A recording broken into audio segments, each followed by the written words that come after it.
Another potential scandal regarding Uber. What is your response to Uber kills professional, good-paying jobs?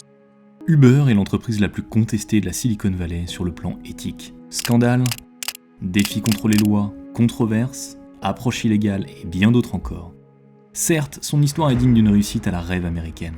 Vous savez, la fameuse phrase des entrepreneurs, parti de rien. Et je me souviens, j'avais 300 € dans la banque. Comment je suis passé d'étudiant fauché à millionnaire en moins d'1 an. Mais ce n'est pas une histoire d'affaires typique, ni une success story qu'on a l'habitude de voir. Car derrière cette innovation se cache une vérité troublante. La naissance d'une entreprise à la fois révolutionnaire, mais surtout illégale. Son histoire est parsemée de scandales, d'enjeux éthiques et de controverses à chaque tournant. Plongez avec nous dans les méandres de cette saga, et découvrez comment Uber est devenu un empire à plusieurs milliards de dollars, mais surtout, comment elle est devenue l'entreprise la plus contestée de la Silicon Valley. Mais avant de commencer, je vous invite à vous abonner et activer la cloche de notification pour soutenir la chaîne, pour nous encourager à produire toujours plus de contenu. Travis Kalanick a subi des intimidations sans relâche lorsqu'il était jeune et se réfugiait souvent dans son travail pour échapper à cette réalité. Adolescent, il vendait des couteaux de cuisine dans son quartier, faisant du porte-à-porte et développant son talent naturel pour la vente. Un atout qui s'avérerait plus tard inestimable pour convaincre les investisseurs de lui confier leur argent. Mais avant de créer Uber, Travis avait abandonné ses études pour travailler sur une autre entreprise. Scour, un moteur de recherche de fichiers en pair à pair. Un peu comme Napster. Et tout comme Napster, Scour serait poursuivi en justice jusqu'à sa perte. Un soir d'hiver en 2008, dans les rues sombres et glacées de Paris, Travis et son ami Garrett attendaient désespérément un taxi qui ne semblait jamais arriver. C'est au cœur de cette nuit parisienne que leur esprit d'entrepreneur flaira une opportunité inattendue. Une frustration aussi banale qu'un conte de fées, mais qui allait donner par la suite naissance à l'empire colossal de Uber. Travis et son ami Garrett, de plus en plus agacés par les services de taxi traditionnels, étaient convaincus qu'il existait une autre solution. C'est en regardant un film de James Bond qu'ils ont conçu l'idée d'Uber. Dans une scène, Bond suivait une voiture sur une carte via son téléphone, et cette idée a inspiré leur nouvelle application, UberCab, lancée à San Francisco en 2010. UberCab avait pour objectif de résoudre les problèmes liés à l'expérience des taxis classiques. Premièrement, il était possible de commander un Uber en pressant un bouton sur son téléphone, plutôt que de passer un appel. Deuxièmement, on pouvait suivre le trajet de la voiture sur une carte pour connaître son avancée et l'estimation de son arrivée. Troisièmement, Uber proposait les voitures de luxe, noires dotées d'intérieurs en cuir, impeccablement propres et fournies avec des bouteilles d'eau fraîche à l'arrière. Enfin, le paiement était simplifié. La course était débitée automatiquement sur la carte bancaire du client, sans se soucier de la monnaie ou du pourboire. Autrement dit, UberCab offrait à l'origine un service haut de gamme de taxi noir et de limousine pour donner un avant-goût de l'expérience. James Bond. Ainsi, prendre un Uber est rapidement devenu un symbole de statut dans la riche région de San Francisco. C'était un excellent début pour l'entreprise, du moins pendant les premiers mois. Puis, le 20 octobre, l'agence des transports s'est présentée dans les bureaux d'Uber et les a informés que ce qu'ils faisaient était illégal. À ce stade, tous les chauffeurs d'Uber étaient des chauffeurs professionnels agréés, enregistrés auprès des bureaux de transport locaux, donc Uber trouvait cela incroyablement sévère. Mais apparemment, il y avait des règles strictes concernant l'exploitation d'une entreprise de taxi, et Uber les enfreignait. Un élément de cela était qu'Uber ne possédait pas les voitures elles-mêmes. Il faisait appel à des chauffeurs professionnels qui utilisaient leur propre voiture, ce qui faisait économiser beaucoup d'argent à Uber, mais créait des problèmes juridiques.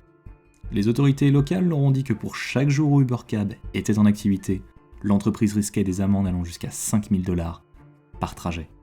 Non seulement ça, mais ils ont dit que l'équipe d'Uber pouvait encourir jusqu'à 90 jours de prison pour chaque jour où l'entreprise restait en activité. La petite équipe d'Uber était à la fois dévastée et terrifiée. La plupart d'entre eux avaient une vingtaine d'années.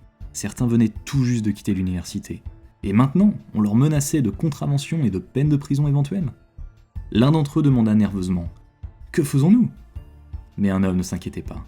Travis Kalanick, cofondateur et PDG d'Uber, a déclaré avec assurance à l'ensemble du bureau « Nous ne faisons rien, nous ignorons cela ».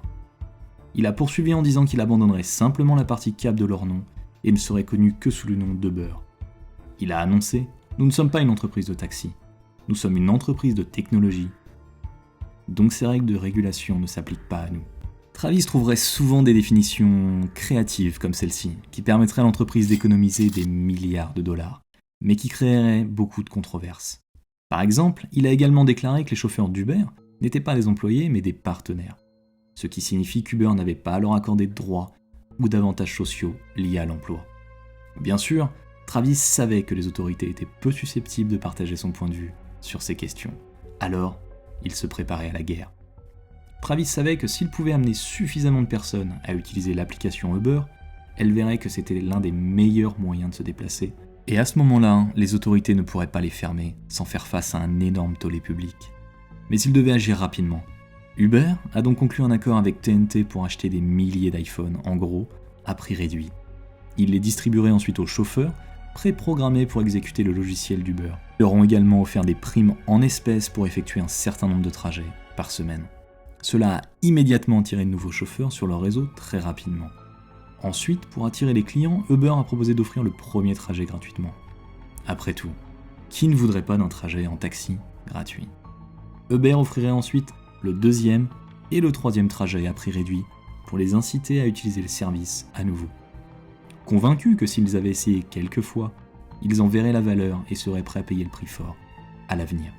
Cette stratégie était incroyablement coûteuse car l'entreprise perdait de l'argent sur chaque trajet, mais cela a porté ses fruits.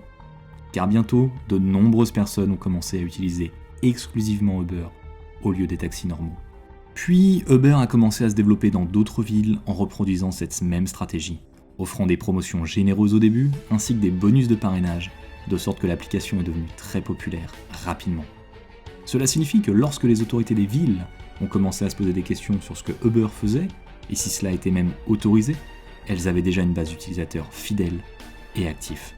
Ensuite, chaque fois que les autorités locales les menaçaient, Uber envoyait des alertes aux utilisateurs sur l'application avec un bouton pour signer facilement une pétition en soutien à Uber, ou même un bouton pour envoyer un email à leurs représentants locaux pour exprimer leur soutien à Uber en utilisant un modèle d'email pré-rempli.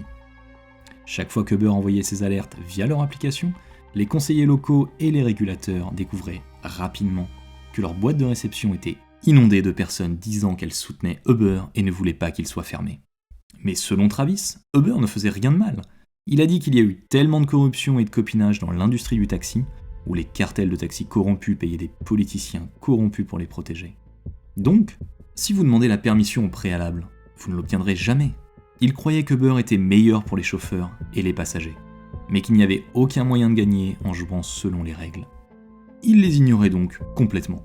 Cependant, en 2012, la bataille entre Uber et les régulateurs s'intensifia avec le lancement d'un nouveau service appelé UberX, qui permettait à presque n'importe qui de devenir chauffeur pour l'entreprise, ouvrant ainsi toutes sortes de nouveaux problèmes juridiques. À ce stade, les responsables municipaux avaient déjà réalisé qu'Uber n'était pas très coopératif. Alors ils menaçaient les chauffeurs et disaient, essentiellement, « Si nous attrapons quelqu'un qui conduit pour Uber, nous vous trouverons, bloquerons vos voitures et les emmènerons. » L'idée était de faire peur aux gens pour empêcher d'utiliser l'application afin qu'Uber ne gagne jamais d'élan. Mais Travis et Uber avaient déjà plusieurs coups en avance. Tout d'abord, ils envoyaient régulièrement des avis sur l'application, indiquant que toutes les amendes ou frais encourus lors de la conduite pour Uber seraient entièrement remboursés. Travis considérait cela comme une simple dépense d'entreprise. Mais le véritable génie était qu'Uber développait un système secret pour que les autorités locales ne les attrapent pas, et il s'appelait Greyball. Travis savait que les autorités téléchargeaient l'application Uber elle-même pour pouvoir suivre les voitures dans l'application.